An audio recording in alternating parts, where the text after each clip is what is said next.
Anthony Adebayo. We off the record. With you there, but if you're a coach, do you take that chance? Yes. You can reach us at the Off the Record Show at gmail.com. Anthony Adebayo, and the most accurate sports coverage. Scotty B's Fantasy 5.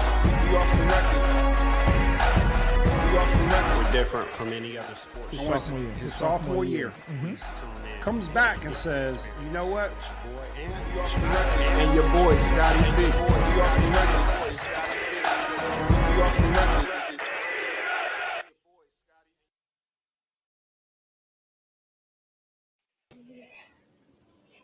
All right, what's going on? This is Off the Record. This is actually a special NFL preview edition of Off the Record. We got Scotty B here. We got our good friend Marcus here. And we got this guy that thinks he's a Dallas expert, which is pretty good. We got Jamal here. What up, fellas? What's up, fam? My guys. You brought the real experts in today, buddy. Yeah. let's get some horns before we get some horns for that. All right, so again, I want to thank you guys for joining, doing this. Hey, say what's up to your son. Tell him he gotta say what's up, man. He gonna be on here too. So what we're gonna do today, we're actually gonna preview the NFL season. Last year was a little different. First year, COVID, games being rescheduled. This year feels like it's a little bit more back to normal, but not really back to normal. So there was a lot of different things that happened this year, adding the game, less preseason games, and we're going to talk about that as well. So I guess we'll go around the room and we'll just talk about our expectations of what we expect from this season. And we can start with Scotty. My expectation of this year, I think we're going to see a lot of changing in the guard. You look at like a lot of the quarterbacks that were drafted and a lot of quarterbacks that are playing early. I think we're going to see pretty much. I get into that when we get to it, but we'll just say a change in the guard at a lot of the key essential positions in the NFL. Now I get more detailed into some of the other things I think as the show progresses. All right, Jamal. Yeah, thanks for having me first, but I mean, I think a little bit opposite of what you said. I think COVID is probably going to have a bigger impact this year than last year because, the world is more open. There's less restrictions. The NBA, NFL kind of tried to put a bubble around the players last year. Players adhered to it for the most part. We already see Zach Martin out. You see a couple other players around the league already missing games. So I think coaches going to really earn their money this year by making adjustments because I don't think the NFL going to be looking to stop games. Depth is going to decide a lot of games. So with that, I think a lot of ways that you can be effective is return to the running game. Teams that run the ball well are going to be able to compete for playoff spots. All right, Marcus. I kind of echo Scott's sentiments as far as the changing of the guard of a lot of new young good quarterbacks. I think a lot of these young quarterbacks are going to play very, very well. I'm anxious to see it too. I think that as far as expectations, I believe that teams that can play defense well will be there in the end because I'm almost certain that everybody's offensively proficient, but defensively is going to be a tough season for some people. So I think that's where we're going to see the cream rise to the top. Right. And I feel I kind of agree. Well, with a little bit of all y'all, I do think that I don't know if it's necessarily going to be a changing of the guard, but I feel like that we should expect the unexpected because if you look at the NFL like this season, watching some of the games, there's not really that many bad teams.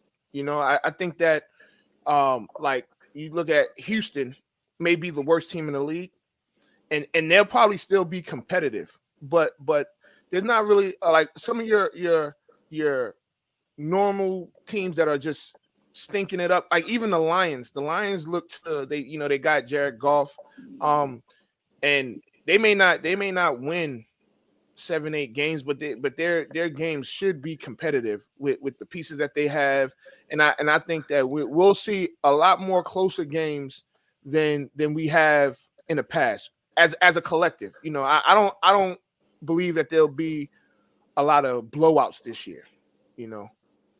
I just So I got a sure I question. agree. Yeah, I got a question, and it kind of goes back to what Jamal was saying. All right, so we've added an extra game to the season, right. and it looks like the NFL this year is going to be hell bent on we're going to play all 17 games. Right. Last year, you saw a lot of flexibility in the actual schedule, to where they were able to move around games, and they got through the season, but it was with the flexibility. This year, it doesn't look like it provides that flexibility. Do you think that that's a mistake, or do you think that we'll be okay with that?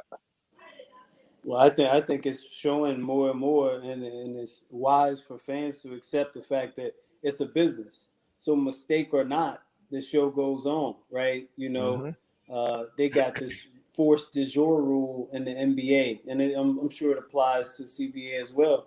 Is if we see all the contracts, but the contracts are contingent on all the variables being in place, and that's games being played being the biggest variable. So the show's gonna go on, man. So as far as they don't have the flexibility of that extra week kind of built into the schedule, they don't care. And so talking about it is really fruitless because it's just gonna be what it's gonna be. You're gonna have to adapt and overcome.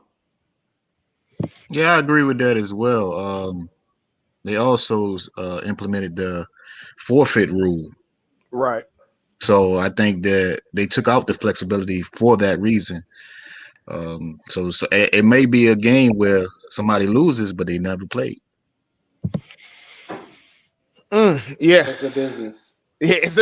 Yeah. They lost a lot of money last year, and they're trying to recoup a lot of it.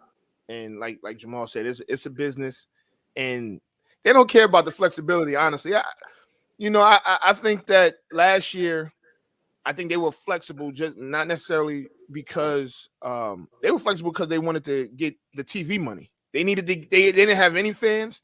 They needed to get some sort of revenue.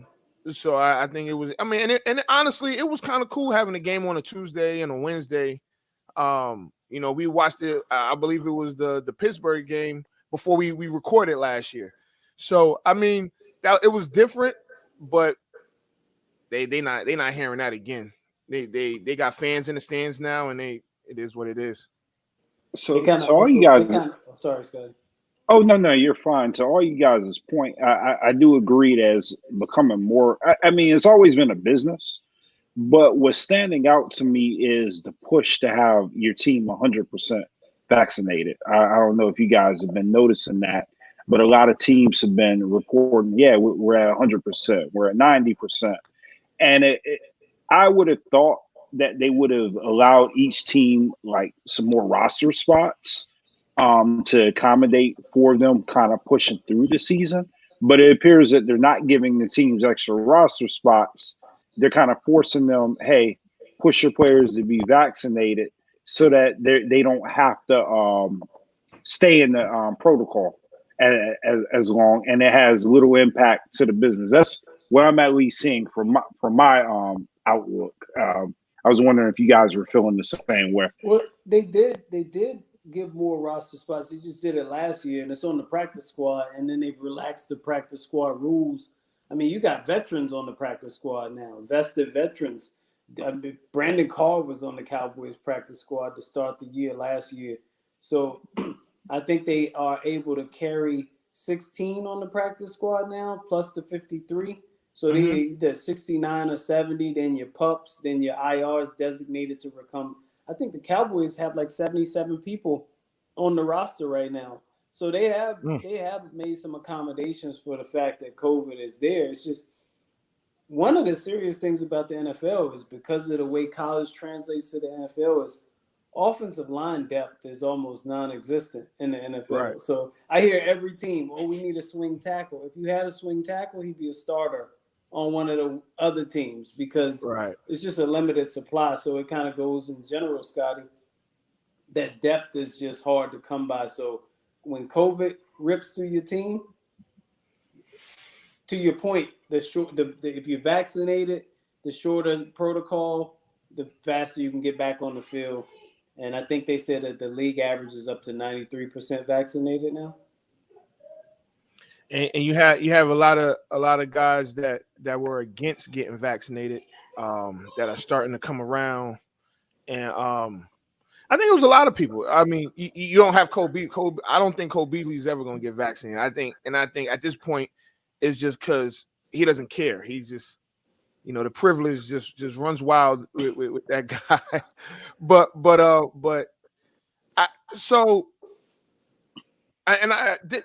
y'all correct me if I'm wrong. Didn't he just get fined because of something to that effect? Him and another guy on his team on the Bills. Some Isaiah McKenzie? Got fined because of they didn't follow the protocols, and because they weren't, they didn't follow the protocols that are set for them because they're not vaccinated. And now is that whole vaccine is going into like the regular job, the regular job force, the workforce, and is ultimately they're gonna make it as difficult as possible for you if you don't get vaccinated. And I mean, they're not forcing you to get vaccinated, but they kind of like, you might want to get vaccinated if you're trying to have life a little easier. Yeah, I just got vaccinated yesterday, guys. Hold on, y'all. Hold on. Hey, give them the horns. Give them the horns. Yo, I see that third ear coming, man. I see. Do the spoons start sticking to your chest? Because I've been waiting for my superpowers to kick in. Exactly. I want an all spoon T-shirt one day. You know what I'm saying? Yeah, I'm like, because I really, I want to get some of those superpowers. I want to be able to fly or whatever. If I could become invincible, that'd be pretty cool. All right, so let's get to some of the fun stuff. This year's draft class came, and I'm really interested in seeing how these guys perform. So we had the 5 quarterbacks in the top 15 picks. That was a hot topic, and we had some skill position guys that may shock some people. So let's start with the offense. I mean, normally offensive rookie of the year. I personally think that there's gonna be some shocks, but I feel like that they may not be starting as we speak right now. But we could go around the room. We could go around the room and go through our offensive rookie of the years. Who wants to start? Yeah, I got mine. All right, who you got? I'm thinking Zach Wilson. So you think it's okay, Scott? Marcus? I was gonna say Zach Wilson. Really? I believe it because of first of all, I think he's really good. That's first and foremost. Second of all, I believe the team is built solely around him at this moment. Offense is built around him. That's important. Like, you can't have a new quarterback come in and you try to tailor him to what you want to do. Right. You got to tailor it around him. I think they're doing that already. And he has a good coach. I believe Robert Saleh is a very good coach.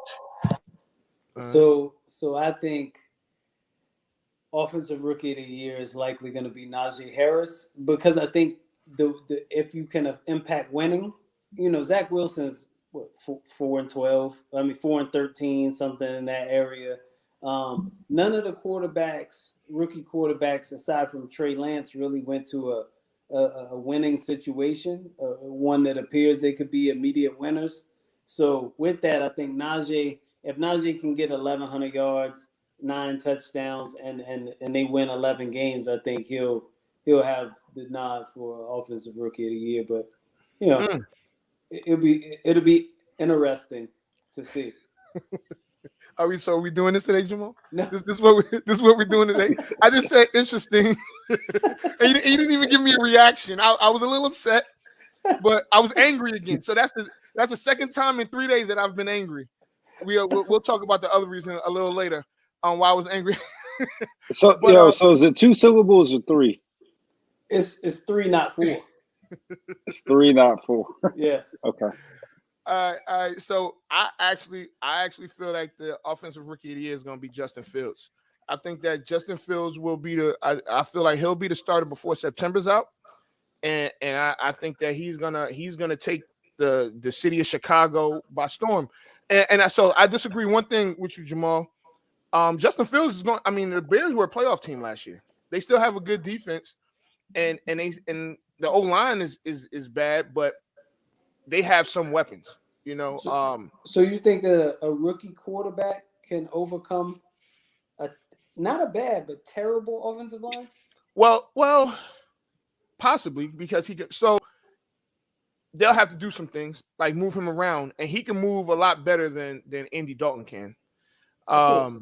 Now, as Buffalo showed, he should definitely keep his head on the swivel.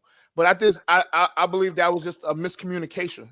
I think that was a miscommunication where he may have slid the line left. I mean, he may have slid the line right, but they heard left or something, or the back didn't pick up that lap. Whatever it was, there was some sort of miscommunication for him to get hit like that. Things like that happen with 10-year vets. Those things happen. I feel like he's gonna bring some sort of excitement to the Bears offense that they will be highly successful with him. And I think if they get to the playoffs, he's definitely gonna win Rookie of the Year. Because again, a lot of these offensive and we'll talk about that a little later, but a lot of these offensive awards are tailored to the quarterback, like the MVP, Offensive Rookie of the Year, Player of the Year. You know, they'll try and give a running back Player of the Year because they just gave the quarterback MVP. So I do got a question. What's up? All right, so none of us mentioned this person, but is Kyle Pitts the real deal, or you think is a little bit overhyped? I don't think he's overhyped. I think he's the real deal, and I think he's going to be good. With Julio Jones leaving, his target share. I mean, you looking at they got to fill 150 to 170 targets. They didn't draft another wide receiver. You got Ridley, Russell Gage, who is a guy, you know. So there's a lot of opportunities, and he's going to be where it's difficult to double him in the middle of the field. They should be moving him around. That dude is. It's set up nicely for him. It's definitely set up nicely for him. So it's safe to say that he's in the conversation. He may not be our first pick. Well, to win it. Go ahead. I'm gonna say this. Yeah. He's one person I don't want to omit, and I got to eat crow on this player is Trevor Lawrence is a monster, yo. Like I don't want to be hyperbolic, right? Because I try to be careful with that. Dude might be special, like other level Peyton Manning, like he got every single thing you need. And at Clemson, I just didn't really like it because I hate Clemson and the way they play. But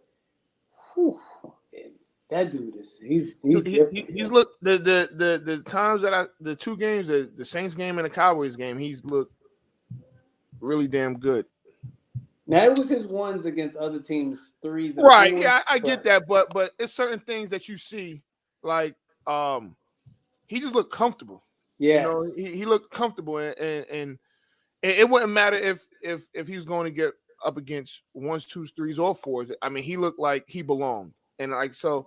But something that you said about wins, I don't think he'll be able to get enough wins to get Rookie of the Year. And Kyle Pitts is going to be he's damn near going to have 1,800 yards receiving to get Rookie of the Year. It's highly unlikely for him to get Rookie of the Year, but I don't think that takes away from how special he's going to be. Well, Herbert got it So last year, and Justin Jefferson had 1,400 yards receiving as a rookie. yeah. Something like that. Yeah. So, It's so tough. speaking of Jefferson, we got Jamar Chase, you got Jalen Waddle, and you got Devontae Smith. Out of those three, who do y'all think is going to have the best season? I think Waddle, Uh, and I say that because I think he's a quick twitch player that's going to be in the slot for the most part. A lot of reverses, a lot of run plays directed towards him, a lot of kick returns, punt returns, and they're going to force feed him. They're going to really force feed him. I really don't know Cincinnati and Philly situation that well to choose the other two. So Waddle has the least target competition in Miami of all the people we just mentioned. Chase is, you got Boyd, you got Higgins, you got a decent tight end. And you still got Mixon. Yeah, Mixon. Waddle, they got Gaskins. He's good, but kind of jaggy. Devontae Parker can't stay healthy. Preston Wilson, I think they still got the big wide receiver, but he can't stay healthy. He's coming off an ACL. Waddle. what about my main man, Will Fuller? Oh, come on. What? Waddle, as Marcus said, he has a real clear path to a lot of touches. So What about Grzelski? Waddle. What about the tight end? Gesicki, yeah. Gesicki's gonna get targets. Gesicki's gonna get targets. And so I think No, hold on. I can't let Jamal off the hook. Right? Philadelphia has better targets than Miami. I said more target shares because Philadelphia got two tight ends in Ertz and Goddard. Then you got Gainwell, who they just bringing in. You got the boy Reagor, and then you would have Devontae Smith. So I think that Waddle's a little bit higher, and I like Tua Tagovailoa as a little bit better quarterback than Jalen Hurts. Although I think Jalen Hurts is going to put up good fantasy numbers. Side note. We'll get into the fantasy later. I don't know if you know. I'm not big on Jalen Hurts. I wouldn't be surprised if the Eagles are drafting a quarterback next year. But Really? Yeah, I think the Eagles are going to have a terrible year this year. Is that why you think they traded for Gardner Minshew? I mean, just to have somebody there? Possible. I mean, he's better than what they had as a backup. Yeah. So he's a good insurance policy. Gardner Minshew is not bad. I mean, you put his numbers up against a lot of other quarterbacks. He just unfortunately was with the Jags. So Jamar Chase had a lot of drops in the preseason. Not sure if that's really going to affect his confidence.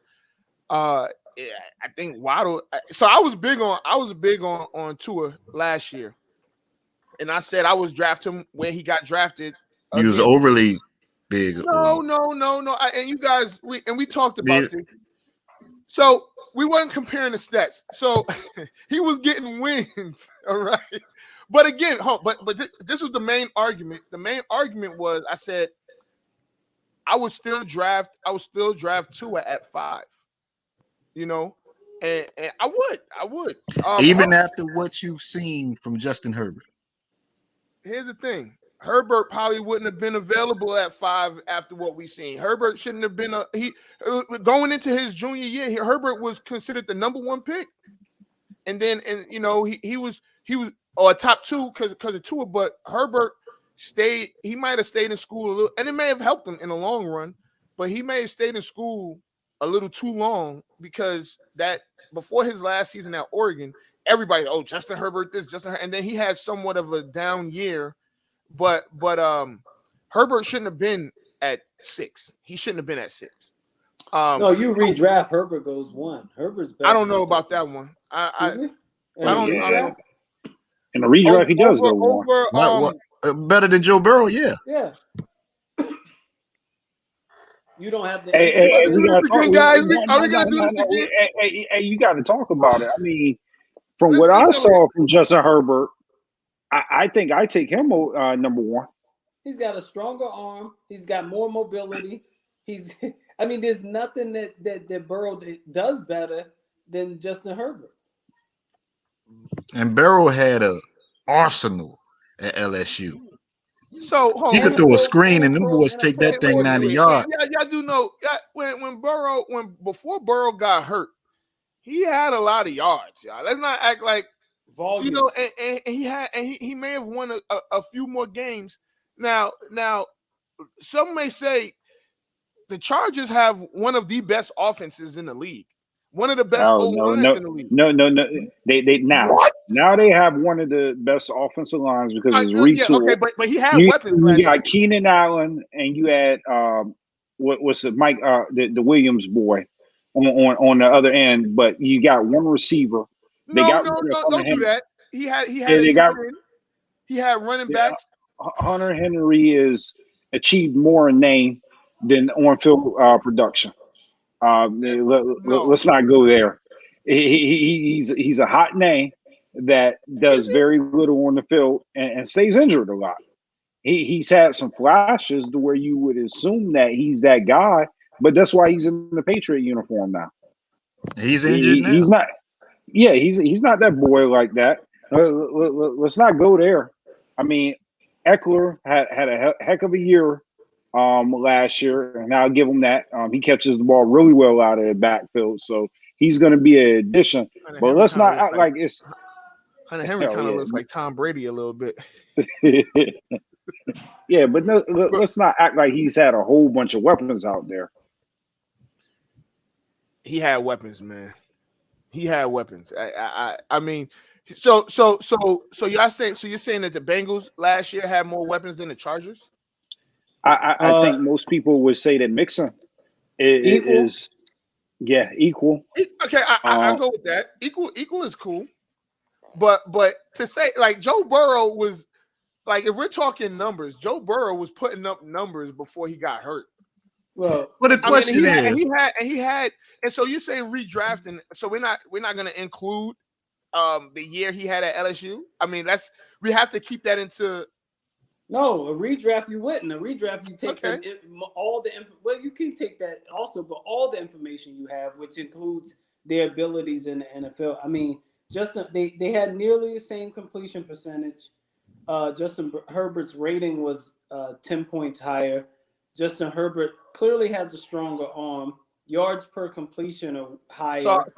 So are you comparing the complete? Because Justin Herbert played 15 games. He played 5 more games. I didn't say completions. I said completion percentage. Yeah, but no. Again, but that's what I'm asking. I said they had nearly the same completion percentage. I mean, the amount of games they played, unless he only played 1. I mean, 10 is enough to say that's about who you were. After 10 games to affect your completion percentage, you'd have to go either wildly up or wildly down. Mm-hmm. They both completed like 66% of their passes.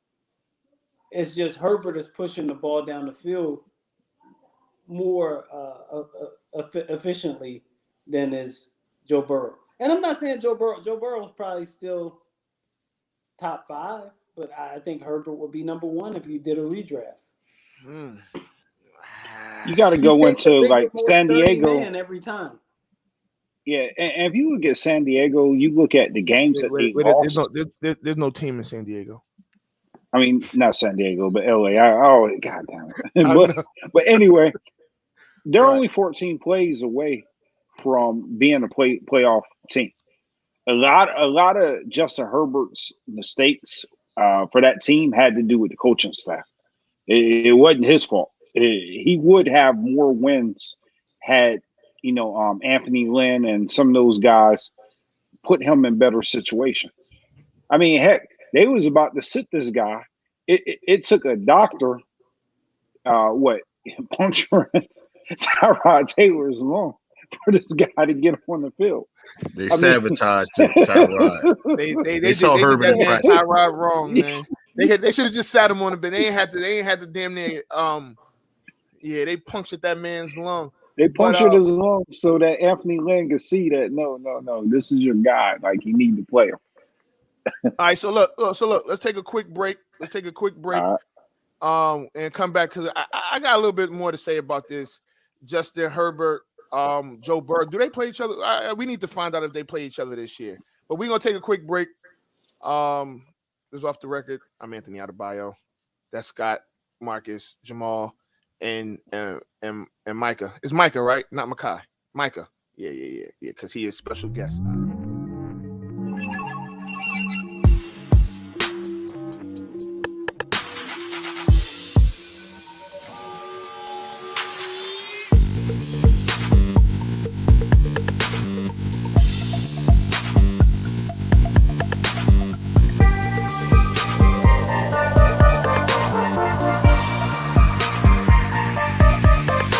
Looking for real talk and real stories? Make sure you tune in to Or Not Podcast every Monday night at 7:30 p.m. Eastern. So we got Joe Burrow and what's the other guy's name again? Oh, Justin Herbert. Justin Herbert. Yeah. I forgot. My fault. So I'm just joking, man. But I feel like that and we could end it. I feel like they play each other this year, and we'll know a lot by it. Hopefully they're both healthy, and we'll know a lot by that time, by that matchup. Marcus, I think you said week 13. Yeah, week 13. So week 13, I mean, whoever wins that game is the number one draft pick in the redraft. All right, so. All right, so let's move on to our defensive rookie of the years. I start this one. I think it's y'all might all agree with me. I think it's Micah Parsons, man. I think he should be the clear-cut favorite to win rookie of the year, defensive rookie of the year. Who you got, Jamal?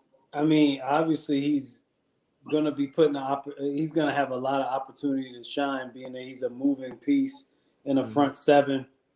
We don't have any like sensational pass rushers in this particular draft, at least on paper right away. I think the first pass rusher was Kwity Paye, if I'm not mistaken. Yeah, we could check. Yeah, so no like Bosa level pass rushers or no Myles Garrett's in this draft. So, and then on the back end, corners just really don't get enough opportunities a lot of times to impress enough to get rookie of the year. So Parsons is set up. I think it's his award to lose. All right, Scotty. Yeah, I agree with you and Jamal. I mean, I can't even think of anybody. The cornerback for the Panthers, the one that they drafted in the first round, J.C. Horn. Just because I'm trying to be different from you two, so I'm just gonna go with him. So we don't all have the same pick. Hey, it's okay. So it's okay. All of us had the same pick, man. Yeah, but you might want to give people that's listening and watching just a few other options to kind of think about. So we're gonna go, even though I didn't even know his name, we're gonna go with JC. Oh my God. I mean, that's Joe Horn's son, so Marcus should have a little bit of affinity. Well, you know what's crazy is I totally disregarded the Cowboy fans on here. Because I thought that everybody would choose the guy that I'm choosing, which is Patrick Surtain. That's why I thought that, we was all on the same page with that, because I think Denver's defense is set up for the corner to be quiet, boy. The defense is set to highlight him, so to say, because they had a good front seven. I think we all can agree with that. But I think Patrick Surtain. That's my choice. I mean, and sleeper. I have a sleeper. Huh? Surtain would be my second choice. My sleeper is the defensive end from Buffalo, Rousseau. Yeah, I'm familiar with him. From Miami. Yes. I think that's the missing piece on their defense. is a Man, solid he pass looked rusher like on the other side. he looked like Julius Peppers in the preseason. That's a big dude, yo. That's my sleeper. That is my sleeper. That's a good. That's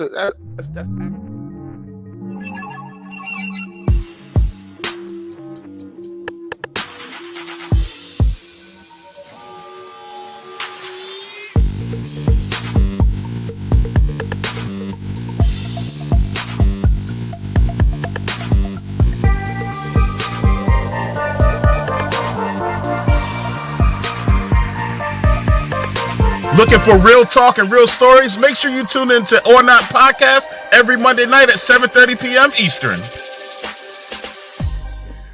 Jeez. But all right, so offensive player of the year. In a lot of times the offensive player of the year doesn't win MVP. I think the last rookie was Zeke, right? Or Dak. Zeke won it. Zeke won it, and Dak won Rookie of the Year that year. I think that was the last time you had a rookie win Offensive Player of the Year. Me personally, I don't know if another rookie starts, but let's go with you, Marcus. Who you got as your Offensive Player of the Year? Well, the Offensive Player of the Year is normally a position that's not a quarterback because the quarterbacks normally win the MVPs. Right. So I'm going to be different. I think I'm going to be different in choosing a position that's not quarterback. That's not a quarterback, and I'm going to say Devontae Adams.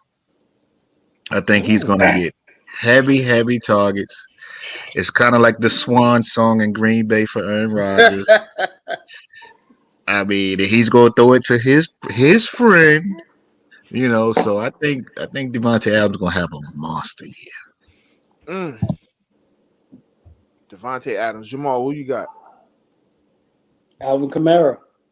I think Alvin Kamara is yet to put up his 1,000 yards rushing. I think he gets that. He cracks that this year.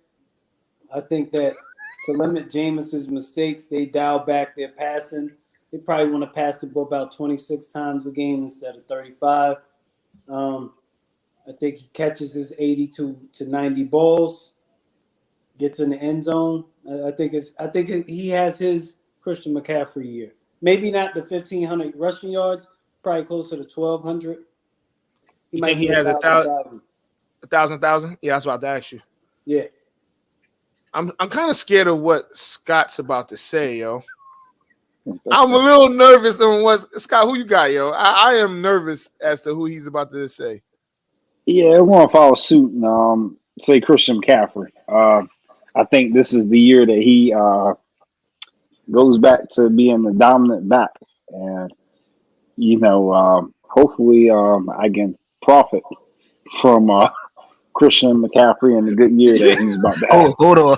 I have to say it because it's the elephant in the room.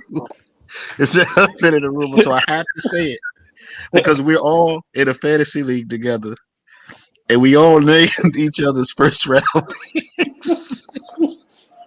Because Scotty drafted Christian McCaffrey, Jamal drafted Alvin Kamara, and I drafted Devontae Adams. I just think that's not a coincidence. Mine wasn't on purpose. Hey, yo, these guys, I just want to let everybody know these guys are slithering snakes.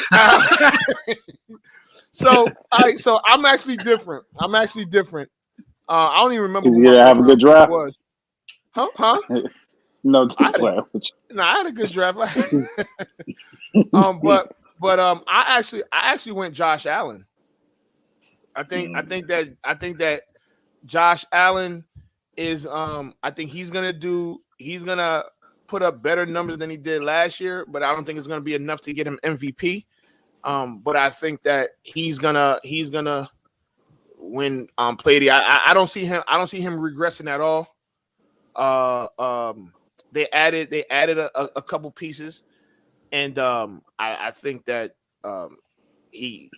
I think Emmanuel Sanders may be the blessing that he needs for himself and Stephon Diggs. He's older, but he can get you what you need and can take some pressure off of Stephon Diggs. I don't think he's gonna have 1,000 yards receiving. I can see like a 700-yard receiving season, but Stephon Diggs is gonna have. Stephon Diggs may lead the league in receiving yards. And ain't that who you drafted in fantasy first pick? Who? Stephon Diggs. I don't remember. That's who you drafted.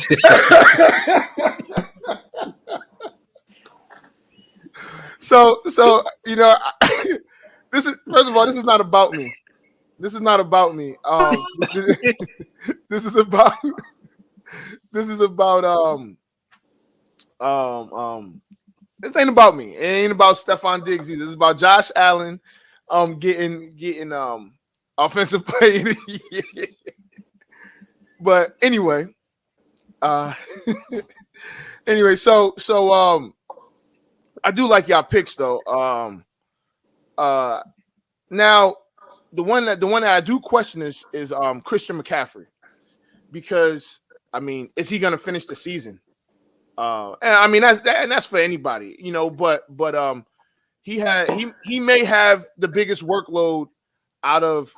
Well, Kamara may be a little as much now because you know Michael Thomas is going to be gone, but I think Christian McCaffrey still has the toughest workload out of all these guys that we named for Offensive Player of the Year.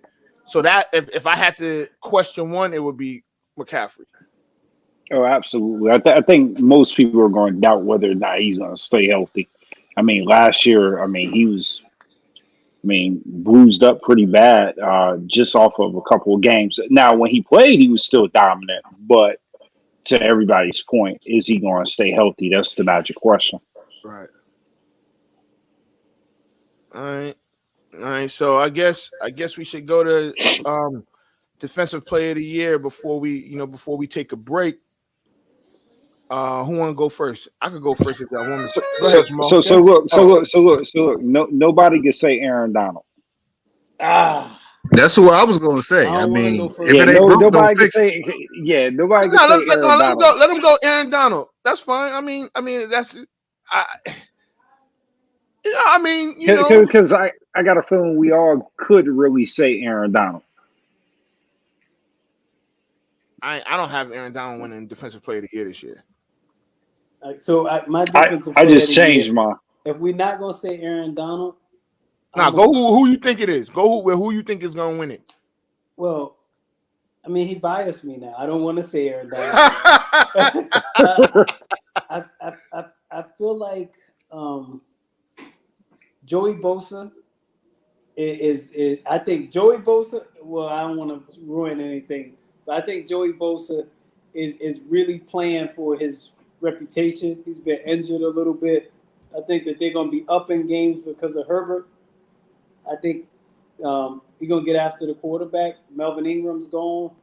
I think Joey Bosa has one of those like 18 sack seasons. And I would take Joey Bosa. Oh, I got a different one too. Ooh, but we'll go in a different direction. I'm going to go TJ Watt, who is also playing in a contract year. I think that he's going to get after the quarterback. And, he's had a really good, solid first 4 years in the pros. I think he makes the next step this season. Wasn't he the runner-up last year? He should have won it last year. But he was the runner-up, yes. Okay, since we can't name Aaron Donald. Yeah, you can name if you want to name Aaron Donald. No. I want to be different. I want to be different because Scotty's right. That's the obvious choice. But I think Derwin James. Derwin James is finally 100% healthy. He changes the entire scape of the Chargers defense, and I think he's such a good player that he's gonna come back with a vengeance. So that's my choice. Talk about jumping out the window. Whoa. Yeah. Whoa. But the thing is, when he did play, he was an All-Pro. So if he's anything similar to that, damn, I'm not gonna lie, that caught me off guard. I actually have Myles Garrett. I think that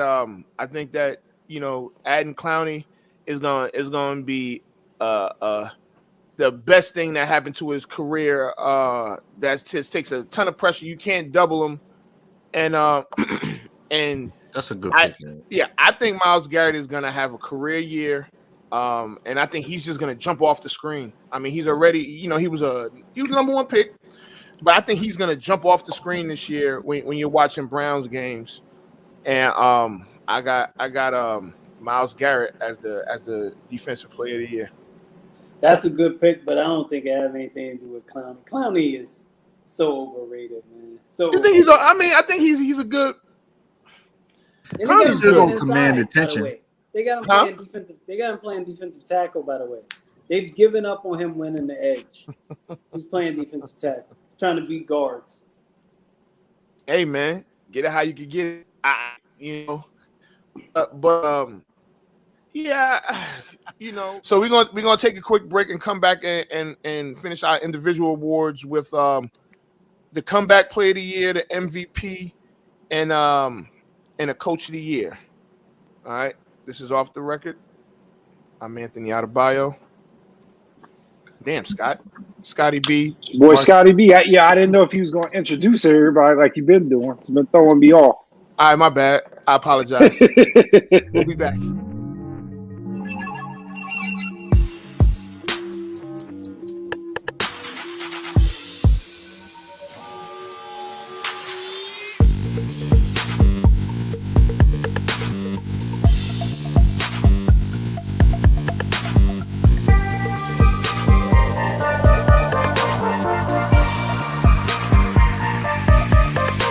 Looking for real talk and real stories? Make sure you tune in to Or Not Podcast every Monday night at 7:30 p.m. Eastern.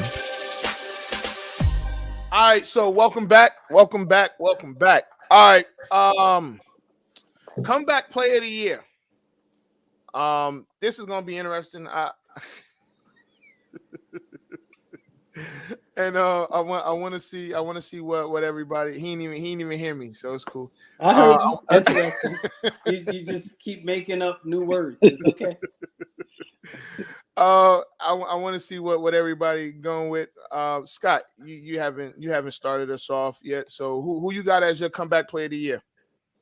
Oh, absolutely, Christian McCaffrey. Jesus Christ.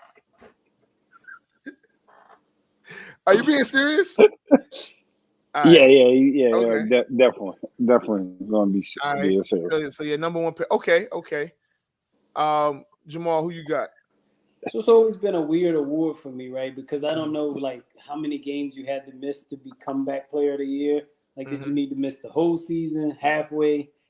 Long story short, it was either going to be Saquon or Nick Bosa.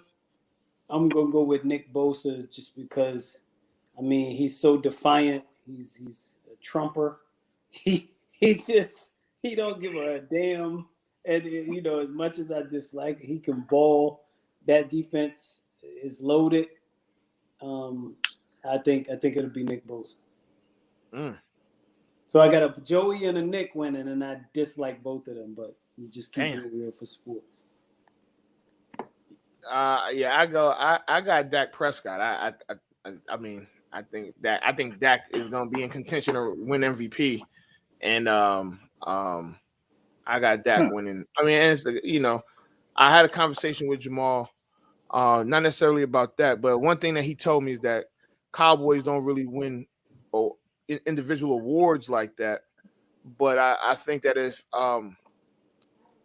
I feel like I don't think he's gonna have 5,000 yards passing because we'll have a better running game this year.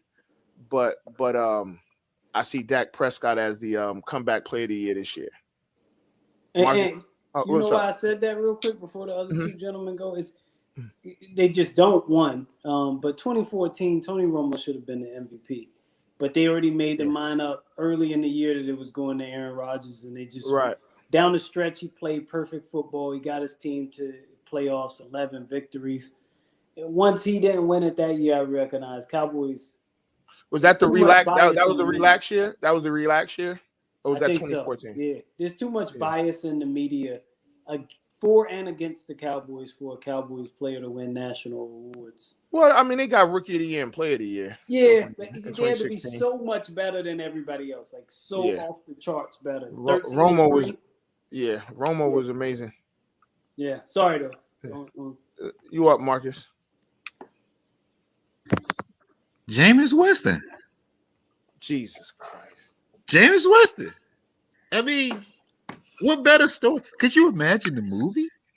Could you imagine the movie in 20 years from now, the Jameis Winston comeback movie? Think about it. Who gonna play him? Jamie Foxx? Somebody. One of these young dudes that's 18 now, you're gonna be playing now. Jamie Foxx. But no, all jokes aside, I think Jameis Winston's gonna have a really good season. I really do. I agree with that. So, I mean, when it comes to comeback, he didn't play. He missed all of last year due to obvious reasons. But how's that a comeback if he was on the bench? Because you were still, I mean, it's still a comeback. Like, if he plays and plays well, you be like, oh, he came back and had a good season. So how about this, Jameis Winston for most improved? Both. Do they have that award? I don't think they have that in NFL. But that comeback is basically an improvement. That's a weird award. I think a lot of times it has to be a weird award.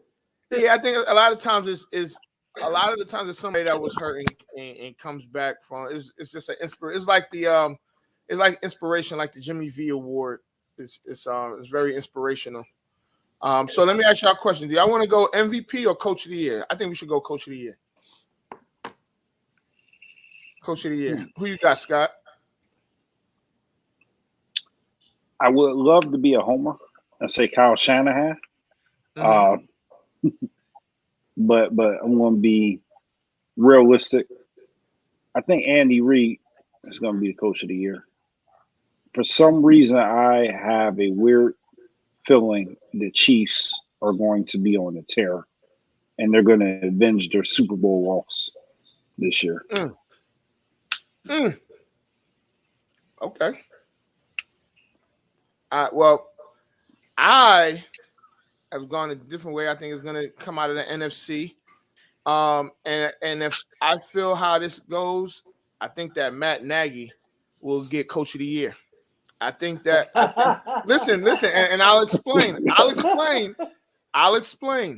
because this is going to take us somewhere else. But I feel like once they make that move to Justin Fields, and I'm not saying this to be funny, but I feel like once Justin Fields is that quarterback, he's going to go on a run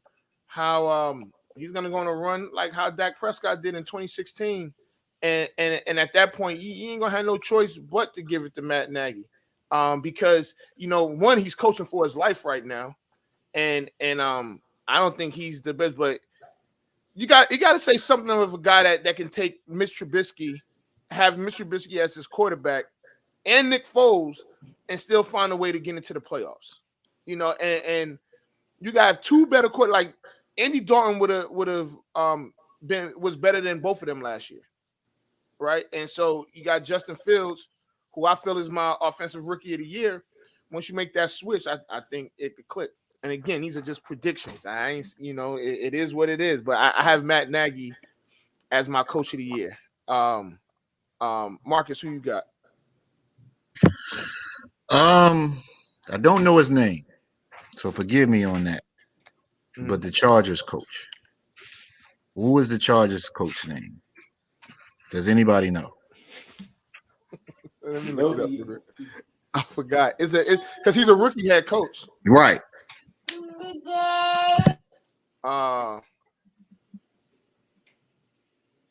Yeah. So why? I believe the Chargers going to be a lot better than they were last year. Brandon Stanley. Yeah, I got excuse Mike. Yeah, Brandon Stanley. Yeah. Yes, I believe the Chargers will be a lot better than they were last year. They're going to make the playoffs. They're going to make a lot of noise. And that alone will garner him some votes due to how poorly they were coached last year. That's why I believe he's going to get consideration of Coach of the Year. That's good logic. It's really, y'all missed it, and it's right there in front of y'all. And this is why I am who I am, the expert. Bill Belichick. He gets them to an 11 wins. And because y'all's friend Boger, whatever, he annoys me just so much. Mike barely Bogart. knowing him. I hope that they actually win the division with 11 wins. They might not, but I think they win 11 games. I think Mac Jones is a bus driver, and it's going to be clear that they're winning because of the expertise of the greatest coach in the history of the NFL, Bill Belichick. He's going to win Coach of the Year. Bill Belichick. Is he the greatest coach of all time? Absolutely.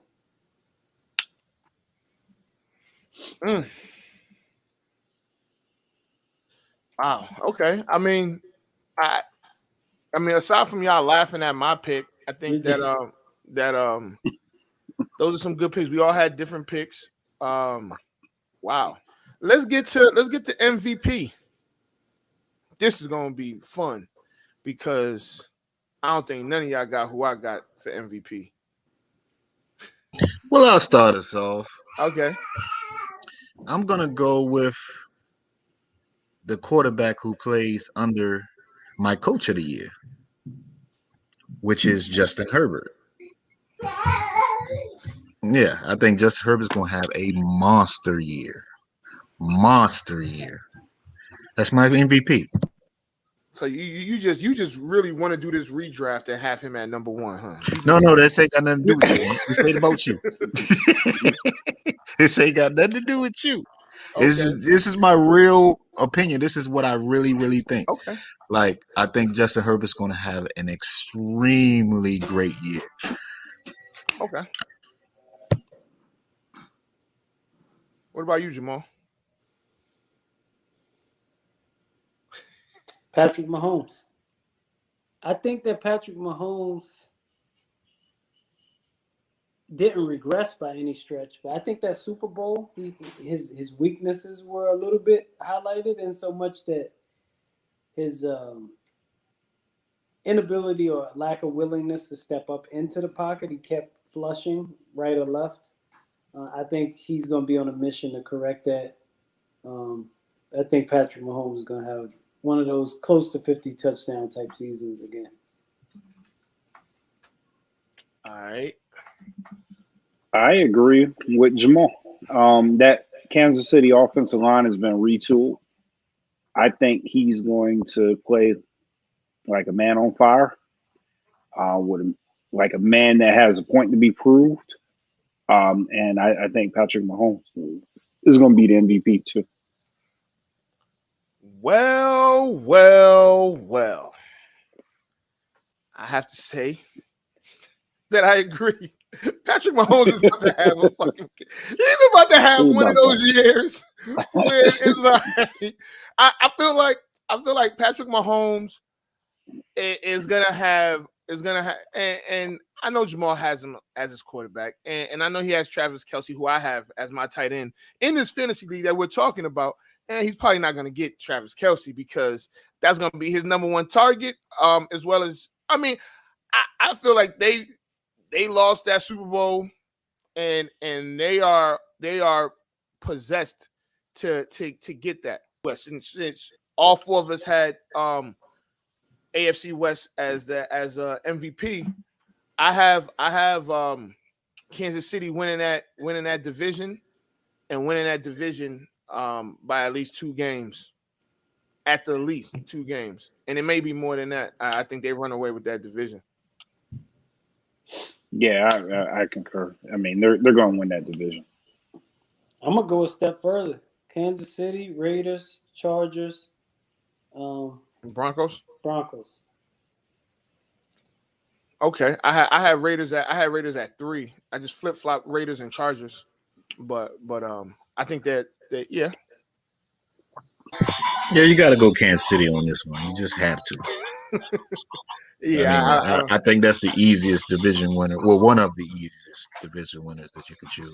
Well, speaking of easy division winners, and this could kind of like save us some time. I think that we all have Tennessee for the AFC South. I do. Yes. Scott. Yes. Scott, what is there to think about? Stop it. Indianapolis is not going to win that division. And Yeah, I know you're gotta not go thinking about Tennessee. Houston. Nah, I was thinking about Indy, but yeah, I'll go Tennessee. Or Jacksonville. You got Jacksonville winning that division? Nah, I don't. I think that so the other two AFC divisions are a little tougher. AFC North. No, let's wait for that one. Let's wait for AFC North. Let's go AFC East. I have Buffalo. So do I. You got New England, Jamal? Yeah. I got Buffalo. Okay. I go. Shit, I want to go Miami, but I won't go Buffalo. Okay, I so hope you're writing these down, Ant. I have mine, and I'll yeah, you know they can see it on the screen right there. So, AFC North. I'll go first. Okay. I got Cleveland. Okay. It's gonna be close. It's gonna be close. Right. Like it might just be one game, or it might even be like one of the tiebreakers. Right. But Cleveland. Pittsburgh. All right, Scott. Pittsburgh. Oh shoot. You got Pittsburgh, Jamal? Yeah. Scott, who you got? I agree with Jamal. I'm going Pittsburgh too. No one believes I already in know where Baltimore? you going. No one believes in Baltimore? Me neither. I got Cleveland. Okay. Yeah. You know what it is for me with Baltimore, and I know Phil, he'll listen to this and he'll disagree. I haven't seen any improvements in Baltimore that makes me think like they're the next level team. I mean, they have who they've had last year, the year before, and I haven't seen anything different that's making me say, okay, that was a great signing. That's going to put them over the edge, or that was a great move that they made in the draft. It's just the same team. Okay. I mean, yeah. Okay. So Baltimore is not. So no one has. So 2 Cleveland, 2 Pittsburgh. I am surprised that there are 2 Pittsburgh. I think that Pittsburgh is going to come in third in that division, and I think they're going to be closer to Cincinnati than they will be Baltimore or Cleveland. I think the additions that they made. No, I think the additions that Najee they Harris. it's going. Yep. Yeah, the fixes that they did to their offensive line and Najee Harris, like he said, and I believe they got another tight end that they were able to draft. The additions that they got on offense, I think, is going to help them. Yeah. Okay. Ben, I mean, Ben, they were 11-0. and Ben being a year removed from that elbow surgery, I think he'll be better. I just think Pittsburgh. I think they're getting undersold. Like Scotty said, they did start 11-0, and I think Cleveland takes a step back. I think Cleveland, they haven't shown any ability to deal with prosperity. It's one thing to be the little engine that could. It's a whole nother thing to be the big bully on the block and handle your business. Got them the little engine that could. The disrespect for Cleveland is crazy. All right. You know what? I'm going to put this hat on because it's kind of close to Cleveland's hat. It's like this is close to Cleveland orange, right? No? Yeah. Nah, they look like the old Tampa Bay orange. But this is actually like Virginia State orange, but whatever. Virginia State got colors? Huh? Virginia State got colors? Wow. My mistake. Wrong audience. All right. Yeah. It's cool. All right, let's disrespectful. All right, so to the NFC side, we got let's start with the NFC North. How's my pen at? Who y'all got? Packers. Yeah, I think that's going to be a sweep with the Packers. Yeah, Packers. All right, so in order for Justin Fields to win Rookie of the Year, And in order for Matt Nagy to get Coach of the Year, you got to win that division. I have the Chicago Bears winning that division. Don't look like that. Don't look like that. I have the Chicago Bears winning that division. I don't know where Corey. Maybe this is my sign to try and get Corey out of hibernation, right? but I do. I think that the Bears they still have they still have a great defense. Like their defense is really good. And, hey, don't be coughing, boy. I feel like the Packers. I know is the swan song, but I don't think that story is gonna end how people think it's gonna end. Do the Packers make the playoffs? I'll talk about that when we get to the playoff teams. But I have the Bears. I have the Bears exceeding expectation and winning that division. Wow. I don't know. Like, is this like the Jason Whitlock portion of the show? Like, wow! What's happening? Like, you wow! Have you completely gone? Just, I mean, what? Why? I mean, they were a playoff. They were a playoff team last year, right? The defense is just as good. I think they added some pieces to the defense. Offensively, Allen Robinson is fresh off of a 1,200-yard receiving year, 100 catches, 1,200 yards. You still got the running backs there. You got a locker room there that with a losing streak could just come. Allen Robinson's on a franchise tag that he didn't want to be on. Nagy is coaching for his life. The GM is GMing for his life. Absolutely. You got QB1 that you declared that is not a leader by any stretch of the imaginations. We saw that last year when he was in Dallas. Right. He can't function behind a bad offensive line because he couldn't in Dallas.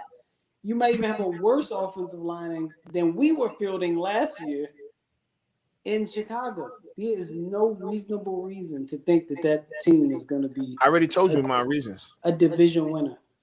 Yeah, division winner. And they split with the Packers. That might happen because, they always play it close. Yeah, so, I mean. Yeah, what's the next division? The next division is NFC South. I'll start this off since y'all mad at me. I got Tampa Bay winning. Yeah, no surprise for me. I got Tampa. You got Tampa, Marcus? Yeah, I got Tampa. All right. I probably should have went with that one first then. Yo, Jamal, why you looking like that, man? I'm sitting here and I'm thinking these ice cold takes and I'm wondering, is this for ratings? Like, what is he doing? Wow. Wow. All right. Let's NFC West, man. Oh, man, no brainer. My 49ers. No brainer? I got the Rams. Who you got, Jamal? Seattle. Wow. So I guess it would just be perfect for me to pick Arizona. And why are you looking like that? What? No. I'm joking. I got San Francisco. But I think that this division is going to be a slugfest. I don't think that there's a clear-cut winner. I think Scott just said that because he was just being a homer. I feel like this is one of those divisions that is going to come down to tiebreakers to win this division. I wouldn't be surprised if all four of those teams are in contention heading into like week 15, 16. But it also could be a three-team race. But I will say this though, none of us picked Arizona, but I think Kyler Murray is going to have a breakout season this year. A breakout season. What's breakout mean to you? Yeah. I think probably like a Pro Bowler type MVP caliber season. So last year he threw for over 4,000 yards. I think he could throw for about 4,600. And I think he's going to add some running. on the ground too. Well, he's always going to run. I don't see that air raid style offense. They don't control the clock at all. They don't have much of a running game. I don't see him getting enough wins to be in the MVP conversation. All right. The most popular division in football, the NFC East. I ain't say the best. I said the most popular. Jamal, who you going with?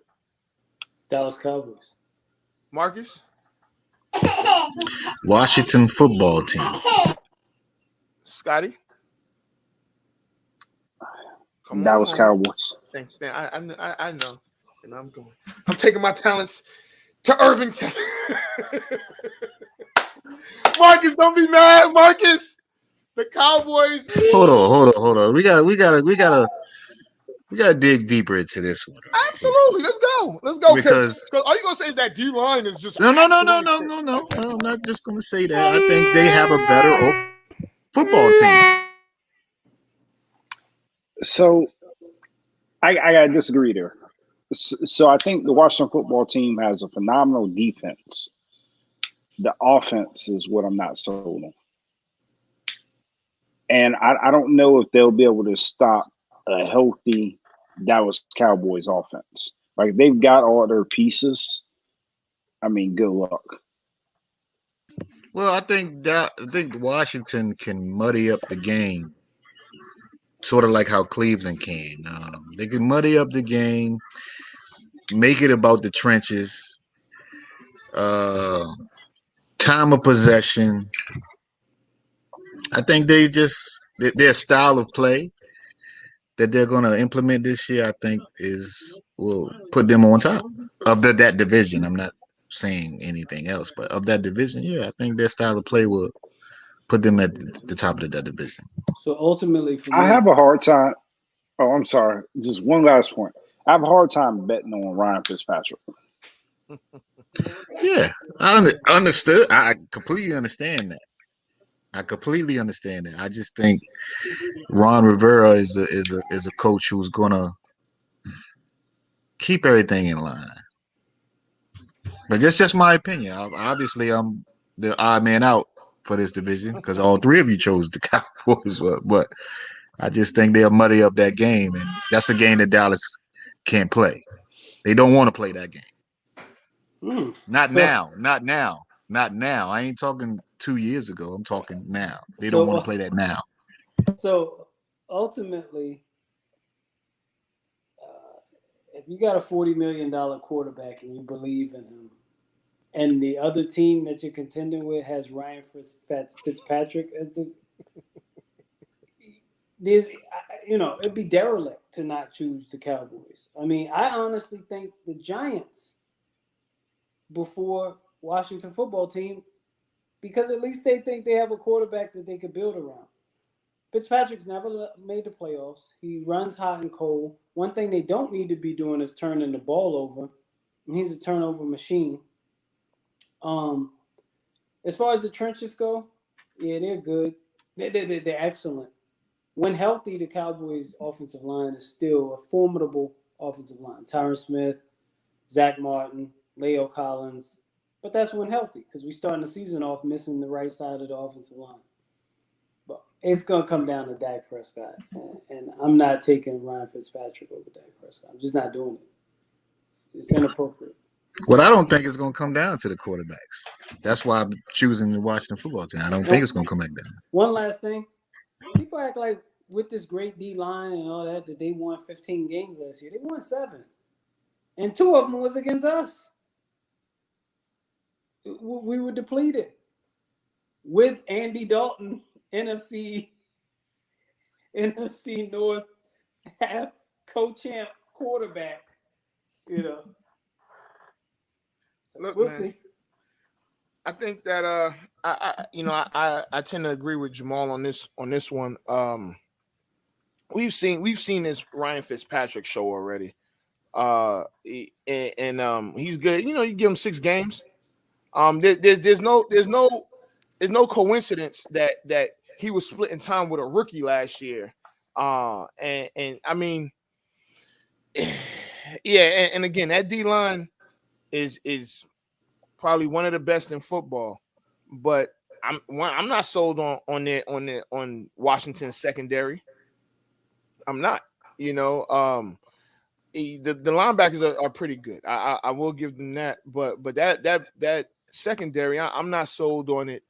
And I know a lot of people are going to bring up Dallas's defense inefficiencies last year, but that defense is not going to be that bad this year. You have a coach in Dan Quinn who you know, his stops. He went to Seattle. He turned that defense around, and shoot, he had Atlanta. They had a Super Bowl type defense. They couldn't hold up, but they got to the Super Bowl. So I'm confident that the defense will at least be better. You know, I'm not saying it's top 10, but somewhere in the middle of the pack. You have I feel like the Cowboys offense is going to be top 5, maybe top 3. And if you have that high of an offense with the middle of the pack defense, you can win some games. And in that division, I mean, you're probably going to need 10 wins or more. I honestly think you're going to need more wins than 10. But yeah, I have the Cowboys winning that division. I have the Cowboys. I told people before by 2 games, but I will give the other teams in that division more respect than that, and it'll come down towards the end. But I got the Cowboys winning that division. So hold on 1 second, y'all. All right. So now we're at a point where we need to we got our division winners. We're gonna fill out this our playoffs and go with our playoff teams. Y'all want me to start? Sure. Yeah. All right. So my AFC playoff teams, I have Jamal, sit down and prepare yourself. I have Tennessee as the 1 seed. I have Kansas City as the 2 seed, Cleveland as the 3 seed, Buffalo as the 4 seed, Chargers 5, Baltimore 6, New England 7. Those are my 7 seeds in the AFC. And this is why I feel like I know can understand why without you even saying it, but yeah. Oh yeah, I think that not the Chargers, but the Chiefs are gonna lose. They're gonna lose a couple of games. They'll probably go. I see them 12-5, 13-4, something around there. And whatever they are, Tennessee will have they'll win one more game, and they have an easier division. So I don't think Tennessee is going to lose a division game this year. Yeah, I couldn't disagree more. I think Tennessee is overhyped. I do think that they'll win that division, but I think they're going to struggle to keep A.J. Brown and Julio Jones healthy at the same time. I don't think we're going to see a lot of the big 3 that we're hoping to see. Big 4, actually. Who's the 4? Tannehill. You said what? Are you done? You done? I said Tannehill? Yeah, big 3. Goddamn Tannehill, now big 4. You hate. I don't know why. So Tannehill wasn't a top 10 quarterback last year. We'll talk about that later. We got Wednesday to talk about that. But go ahead, Jamal. I think Tannehill was a top 10 quarterback last year. Yeah. Easily was. Yeah. So and you put Tannehill's numbers up against a lot of these quarterbacks, you're gonna be like, oh shoot, damn, he has been pretty good since he's been in the league. So I think that, but I don't think that for the same reason that I think Tannehill's numbers are a little bit fugazi, but you still gotta respect them. Is the reason why they could do whatever. They could go 16-1, and in the playoffs, you don't you run for what's the old saying, you you run for the show, you throw for the dough, Mhm. or vice versa, however you looking at it. When you in the playoffs, just make the determination. Look, I'm not gonna dedicate my resources to stopping the run, and you're gonna have to beat me in the pass. Not stopping the run, but I'm willing to catch the run as opposed to making your play action game so incredible that you just run up and down the field or walk up and down the field on me or make the quarterback's reads easy. When it gets complicated in the playoffs, I don't trust Tannehill. I don't trust Tannehill in those scenarios. But if you're asking for my order, go ahead. I don't know. I just looked at his stats. They're average. Nah. But let me give you my Go ahead. Yeah. Get to your point. I think the Chiefs finish with the best record. I do think Tennessee finishes with the second best record. I don't think they go undefeated in the division because divisions, it's tough. Jacksonville will mess around and beat them once. Then I got the Steelers, Ravens. Wait. The division winners are going to be the top 4 seeds. Okay, Steelers. So the fourth division is the East. Buffalo. So New England. I'm sorry, New England for me. New Yeah. England for me. Then I got Buffalo, Ravens, Raiders. Okay. Buffalo, Ravens, Raiders. Okay.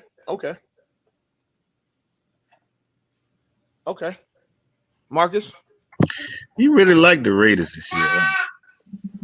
I do. Might be because I'm a season ticket holder. Yeah. You know, I'm glad you said it. I didn't want to say it. I wanted you to say it. But okay. So not a fan. Yeah. So I got Kansas City as the first seed. Buffalo as the second seed. I got Tennessee as the third seed. And Cleveland as the fourth seed. Okay. Fifth seed, I have the Chargers. Sixth seed, I got the Ravens. Seventh seed, I got the Steelers. I think the AFC North gets 3 in it. Sheesh. All right, Scotty. Yeah, first seed. I gotta go Chiefs. Second seed, I'm gonna go Steelers. Yeah, I think the Steelers gonna have a good year. Third seed, I should have written this stuff down. But anyway, third seed, I'm gonna go Browns. Fourth seed. Well, you can't. You got the division winners are the top 4. Oh yeah. Well, shit. So you got the Chiefs. You got the Chiefs. You got I had it written. Yeah, I got Chiefs. I got the Steelers. Probably Buffalo. The fourth seed, I'm gonna put Buffalo's third. Tennessee would be fifth. I think the Chargers will make it into the playoffs, and I think the Browns are gonna make it in. So you got no Ravens? No, I got no Ravens. You're missing a team. I'm missing one team. Give you one more.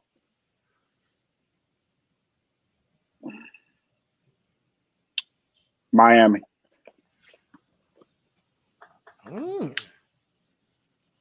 Okay. All right. Well, damn. Miami gets so no Ravens? No Ravens at all?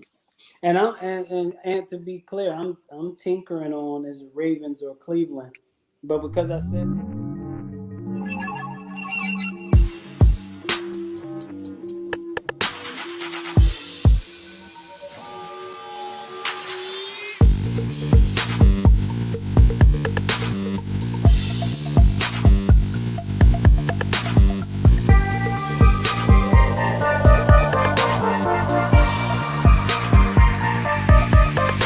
Looking for real talk and real stories? Make sure you tune in to Or Not Podcast every Monday night at 7:30 p.m. Eastern.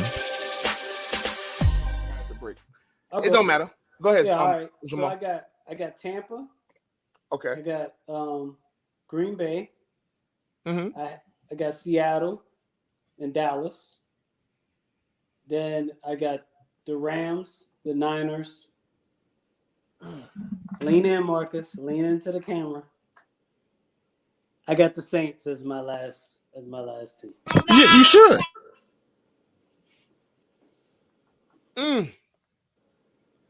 Go ahead, Scotty.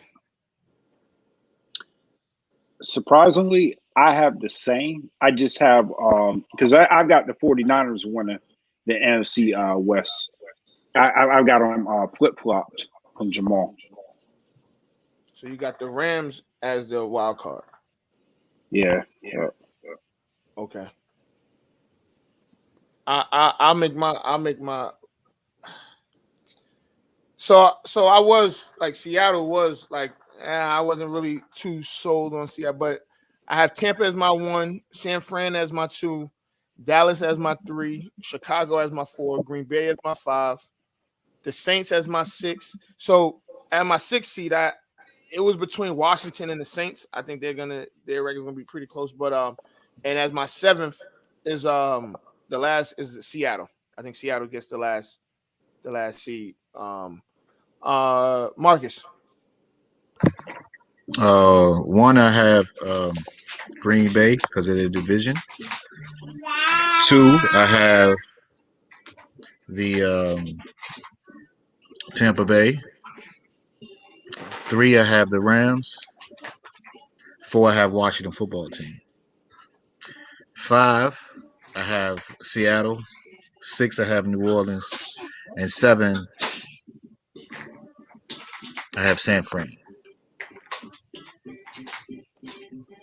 Okay. I chose 3 NFC West teams because their schedule is a little bit softer than everyone else's. They just going to beat up on each other, but everyone else they play, I think their schedule is a little bit easier than everyone else's.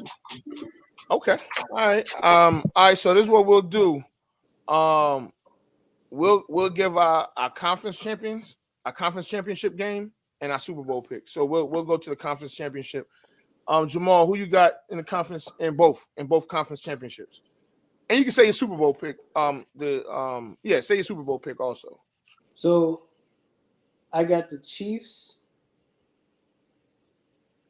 versus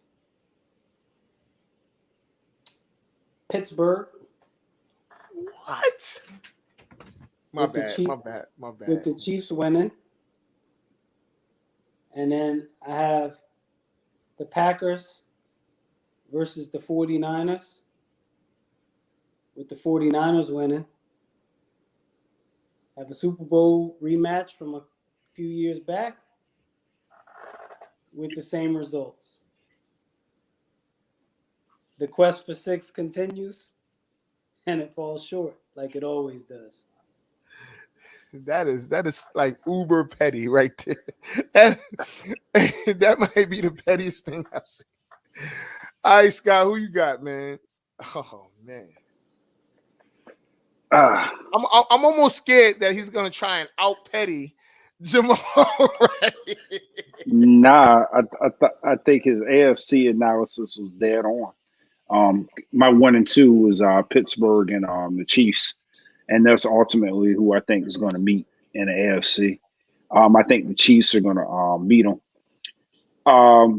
So I got the Chiefs going to the chip. In the NFC, I've got Tampa Bay going against my Niners. I think Tampa Bay will beat my Niners, and it's going to be Tampa Bay and the Chiefs in a Super Bowl rematch. And I think Patrick Mahomes avenges his loss. Wow. Okay. Marcus?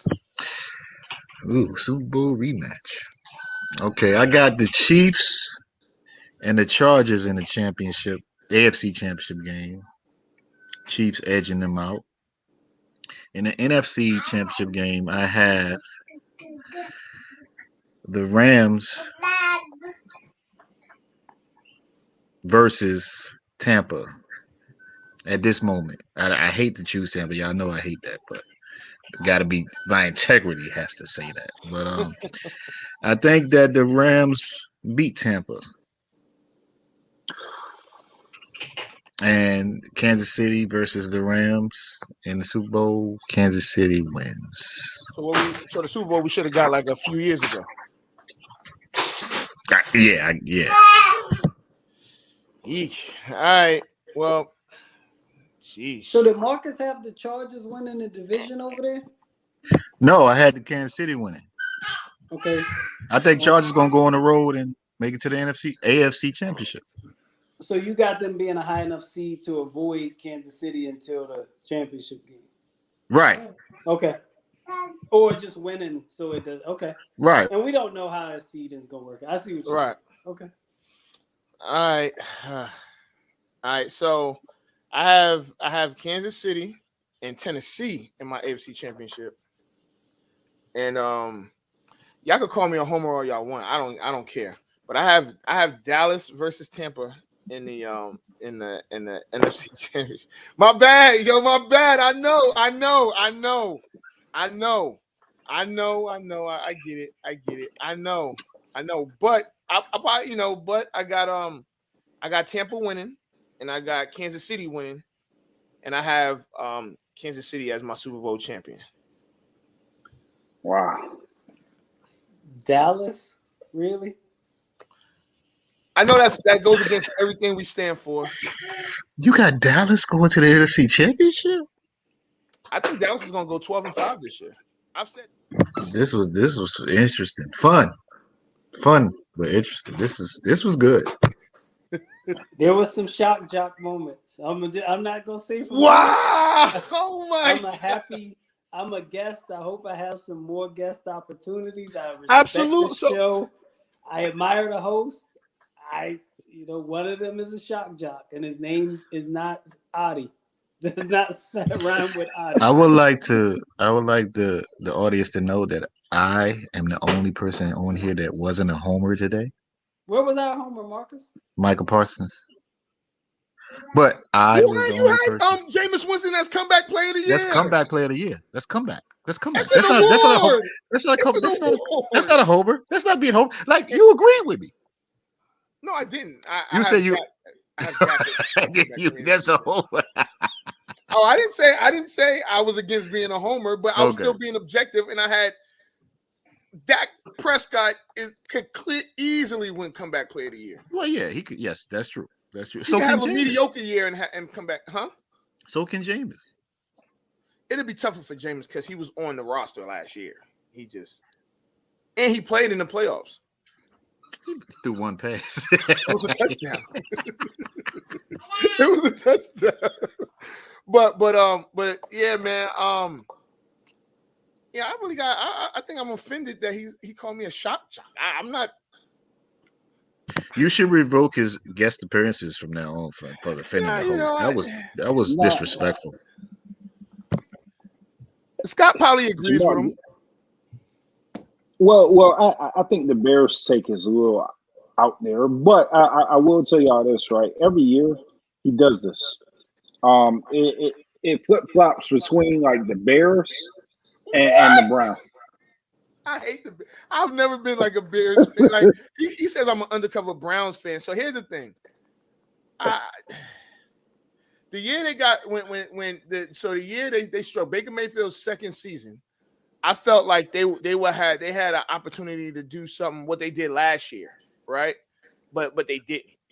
They had, but the coaching was absolutely horrid that year. I mean, that guy should have never been. Freddie Kitchens should have never been the head coach. They would have been a lot better off. But Baker Mayfield didn't like what's the guy's name? He was the DC. Hugh. No, the Bounty Gate guy. The Bounty Gate. Greg Williams. Greg Williams. So he didn't like him, and that's why they got rid of him. But and that's why they struggled that year. But they have a good coach now. Watch what happens with the Bears, man. I think that we, Are you willing to put a hat on the Bears? You said what making now? the playoffs this year. Are you willing to wager a hat that the Bears make the playoffs this year? Could we talk about this after week 1? Yeah. Okay. Thank you. So I mean, I can't believe he called me a shock jock, yo. You know what? You do shock jock things, you get called a shock jock. Nah, man. Y'all got some horns. Nah, definitely thank y'all. Yeah, man. This has been pretty cool. I know we got fantasy. We didn't really get a chance to really talk fantasy like we could have, because we got into like previewing the season. Again, I think this season is gonna be different to an extent, but in a good way. And we got a lot invested in these in this season. But yeah, man. But again, thank you, fellas, for joining us. It's been great. We definitely had you guys on a Wednesday. I know you guys seem that you guys are playing nice today. After I know the people know about the battlegrounds, and you guys had had a battle a couple weeks ago. So congratulations to Jamal. He won the championship. I am the champion. This is a true story. Hey, be humble, man. Okay. All right, be humble.